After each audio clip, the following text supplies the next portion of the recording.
اور یہ سارا منظر اللہ دیکھ رہے ہیں. اللہ کو معلوم ہے کہ اس بندے کے پیچھے نفس ہے، شیطان ہے، خواہشات ہے، تمنائیں اس کے پیچھے پڑی ہوئی ہیں، اور پھر دنیا کی رنگا رنگینیاں اس کے پیچھے پڑی ہوئی ہیں.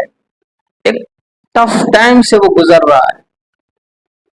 اس مشکل وقت میں جب بندہ ان شر کی طاقتوں کی وجہ سے غلط قدم اٹھاتا ہے، شیطان کی طرف، نفس کی طرف، یا اپنے خواہشات، اپنے تمناؤں کی طرف قدم بڑھاتا ہے، تو پھر اللہ پاک فوراً اس محبت کے ساتھ، کس قدر پیار کے ساتھ اسے کہتے ہیں فَأَيْنَ تَذْهَبُونَ، میرے بندے تم کہاں جا رہے ہو، کدھر جا رہے ہو، تمہاری منزل کہیں اور ہے، تمہارا راستہ کہیں اور ہے،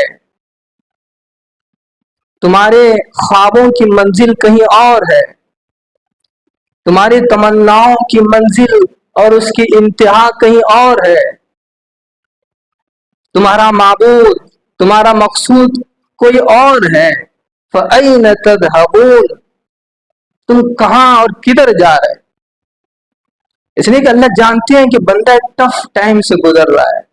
شیطان پوری طاقت لگا رہا ہے، نفس پوری طاقت لگا رہا ہے، خواہشات اور تمنائیں پوری طاقت سے اسے اپنی طرف بلا رہے ہیں. تو پھر یہاں اللہ محبت بھرے لہجے میں، محبت کے انداز میں کہہ رہے ہیں فَأَيْنَ تَذْهَبُونَ، میرے بندی تم کس راہ پر چل رہے؟ تمہیں تو چاہیے تھا کہ تم اپنے معبود اور مقصود کی پوجا کرتے، تم شیطان کی، نفس کی اور خواہشات کی پوجا کر رہے ہو. فَأَيْنَ تَذْهَبُونَ،